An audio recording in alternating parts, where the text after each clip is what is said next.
रुष्ट होकर ना जाइएगा। ये घर, ये परिवार, ये सब आपका है, सब आपका है, ये किसी दूसरे का नहीं। मां, पूजन करते समय माता लक्ष्मी से जरूर कहें, मां 4 साल हो गए, 2 साल हो गए, ये 2 वर्ष जो ये कोरोना महामारी में गए हैं, ये वर्ष जो बेकार निकल गए हैं, मां हो सकता है आप हमसे रुष्ट हो गई हो, पर आज क्षमा मांगकर अपने घर में आप प्रवेश करिए। मां आइए हमारे घर में, आप पधारिए। मां, महाराज कितना सुंदर संवाद है। एक साहूकार की बेटी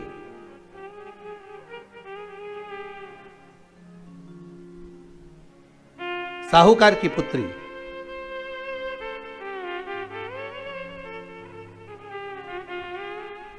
पीपल के वृक्ष के नीचे, बेलपत्री के वृक्ष के नीचे, आंवले के वृक्ष के नीचे प्रत्येक अमावस्या को दीप लगाने जाती थी। उसका नियम था।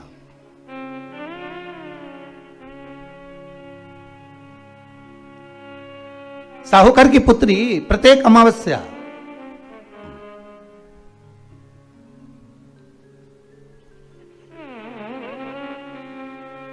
तीन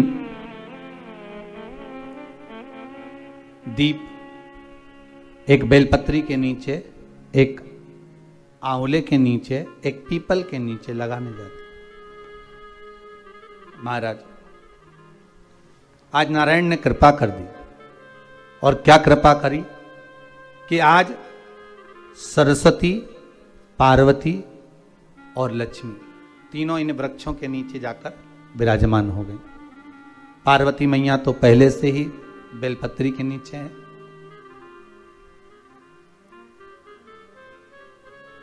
स्वयं सरस्वती मैया, लक्ष्मी मैया आंवले और पीपल के नीचे विराजमान हो गई। अब आज तीनों देवियों में बात हो रही है, आज तीनों देवियों में चर्चा हो रही है कि यदि आज अगर कोई दीप लगाने आया और पहला दीप जिसका लगेगा तो ये पक्का है कि मैं लक्ष्मी उसके घर में प्रवेश करूंगी।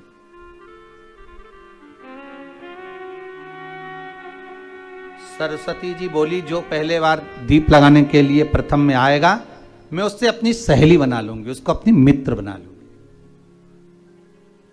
पार्वती जी बोली, जो प्रथम दीप लगाने आएगा, पार्वती जी कहती हैं मैं भगवान शिव से कहकर उनका कल्याण करवा दूंगी।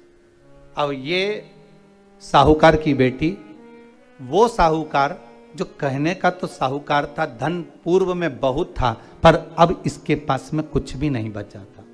देखिए सुख दुख तो जीवन में चलता रहता है, आज सुख है कल दुख है, फिर दुख है फिर सुख है, ये जीवन में चलता रहता है। भगवान ने दिया, हो सकता है पूर्व में आपके पास में खूब धन होगा, वैभव होगा, सत्ता होगी, फैक्ट्रियां भी होंगी, दुकान भी होगा, धंधा भी होगा, पानी भी होगा, सब कुछ, सारी सत्ता आपके पास में होगी, पर समय की घड़ी किसने देखी है साहब?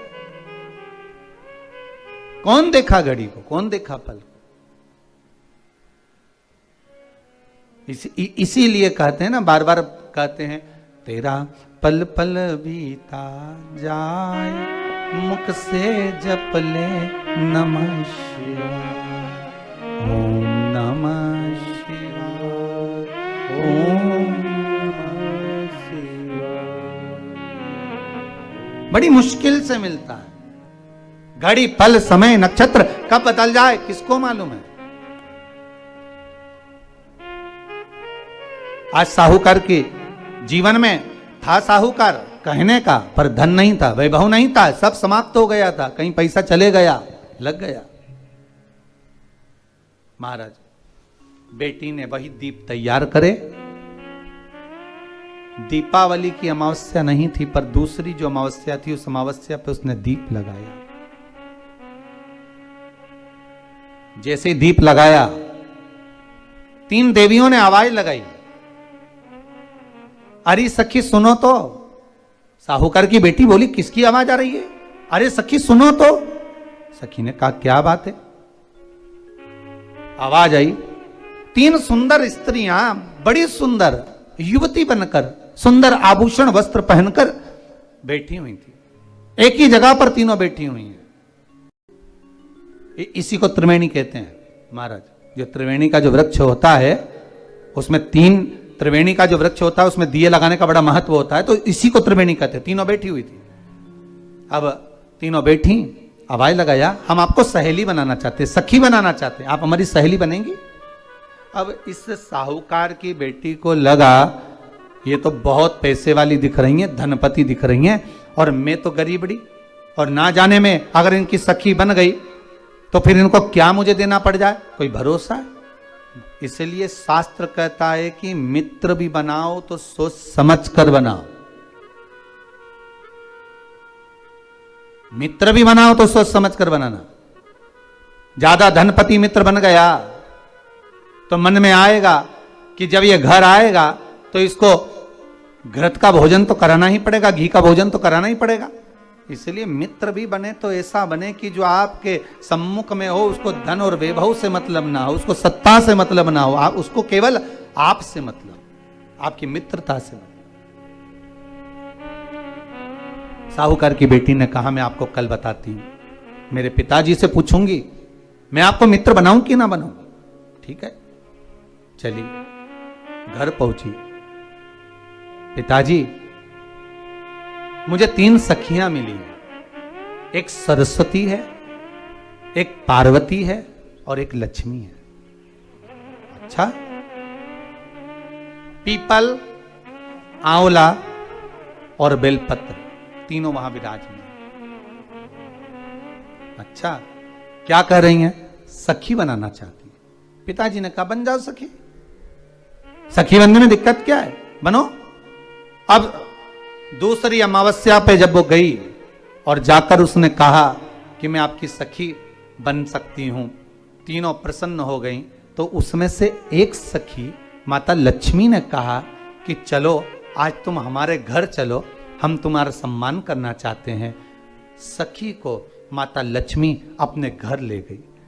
साहूकार की बेटी को जब घर लेकर गई, सुंदर सोने की चौकी, सोने की थाली और सोने के गिलास, पकवान एक से बढ़कर एक माता लक्ष्मी ने जब साहूकार की बेटी के सामने परोसे, इधर माता सरस्वती इधर माता पार्वती नजदीक में बैठ गई और साहूकार की बेटी पकवान को पाने लगी।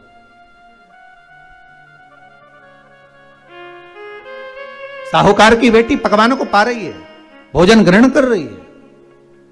अब भोजन करने के बाद साहूकार की बेटी चली गई। अब जाते से ही माता लक्ष्मी जी ने कहा सुनो सखी, अगली जो अमावस्या आ रही है आपको मालूम है वो कौन सी अमावस्या है? नहीं। कहा दीपमालिका, दीपावली की अमावस्या, आपको मालूम है? ओहो, पर एक बात हम आपको कहें, लक्ष्मी जी बोली, एक बात हम आपको कहें। हाँ बोलिए। हम चाहते हैं इस अमावस्या को आप हमारे घर आई हो, अगली अमावस्या को हम आपके घर आना चाहते हैं, क्या आप हमें बुलाएंगी? सखी ने कहा, साहूकार की बेटी बोली,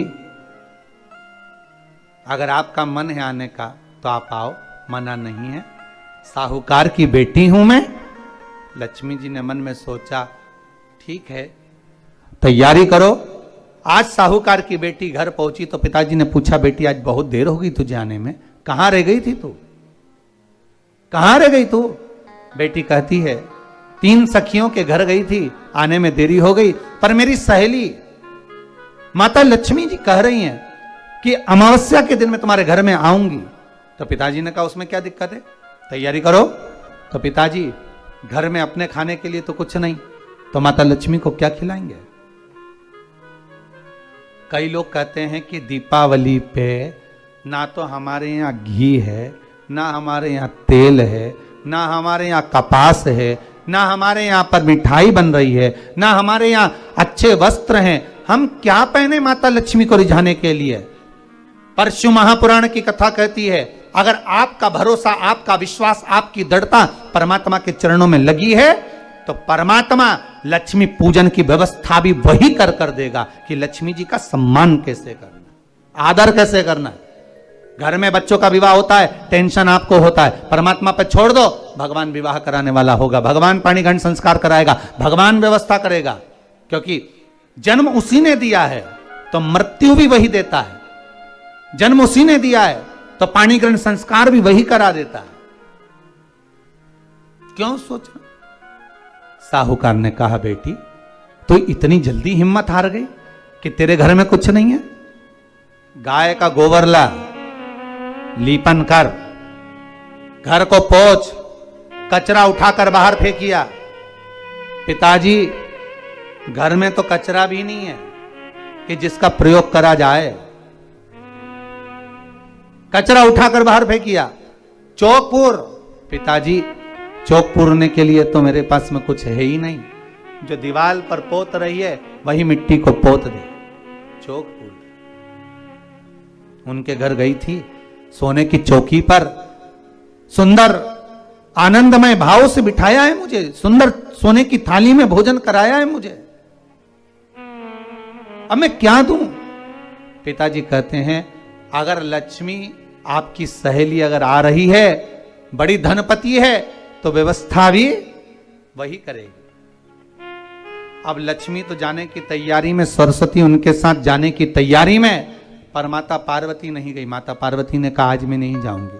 क्यों?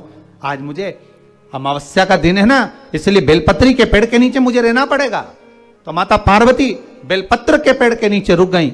अब ये दोनों जाने के लिए तैयारी करी, लक्ष्मी और सरस्वती जाने लगी, साथ में उन्होंने गणेश जी को ले लिया, रिद्धि सिद्धि को ले लिया और साहूकार के यहाँ जा रही हैं। जैसे ही साहूकार के यहाँ जा रही थी, इतनी देर में माता पार्वती को लगा कि इसके पास में जिमाने के लिए, रखने के लिए कुछ नहीं है। माता पार्वती ने एक चील का रूप लिया और उड़ती हुई एक राजकुमारी के हार को, रतन जड़ित हार को लेकर मां पार्वती गई और साहूकार के घर में उस फेंक दिया। साहूकार के दरवाजे पर जैसे फेंका,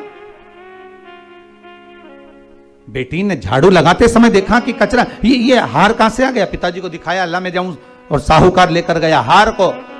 जो सेठ को दिखाया, महाराज ये हार तो करोड़ों का है, कोई साधारण नहीं। धन मिला तो सबसे पहले जाकर एक सुंदर चौरंग लाया, पाटा लाया, उस पाटे पर सुंदर वस्त्र बिछाया और माता लक्ष्मी के आदर की तैयारी के लिए सुंदर सुंदर घर में पकवान बनने लगे साहब। और सुंदर सुंदर पकवान बने। जैसे ही लक्ष्मी घर में प्रवेश करी, सरस्वती प्रवेश करी, गणेश प्रवेश करे, रिद्धि सिद्धि प्रवेश करी, लक्ष्मी जी ने पहला संबोधन कहा, क्यों सखी, तू तो कह रही थी कि मेरे पास में कुछ भी नहीं, फिर इतना सारा सामग्री कहां से आ गई? सखी कहती है, मेरे पिताजी कहते थे, जिसके मंदिर में दिया लगाया है, जिस वृक्ष के नीचे दिया लगा कर आई है, जहां जिस देवता को पूछ कर आई है, विपदा की घड़ी में वही देवता आकर खड़े होते हैं। ना जाने कहां से हार मिल गया, ना जाने कब प्रसाद बन गया। लक्ष्मी जी ने ध्यान लगाकर देखा, आखिर पार्वती क्यों नहीं आई थी। समझ में आ गया कि एक सखी पूरी व्यवस्था करने में लग गई थी। ऐसी है मेरी माँ लक्ष्मी, ऐसी है माँ पार्वती, ऐसी है माँ सरस्वती। तो दोस्तों, कैसा लगा आपको ये छोटा सा प्रकरण जो प्रदीप मिश्रा जी के द्वारा बताया गया था, और ये उपाय जो कि 3 वृक्षों के नीचे दीपक जलाने वाला है, इस उपाय को आप जरूर करिए और हमें कमेंट्स में जरूर बताइएगा। जय महालक्ष्मी, जय माता दी।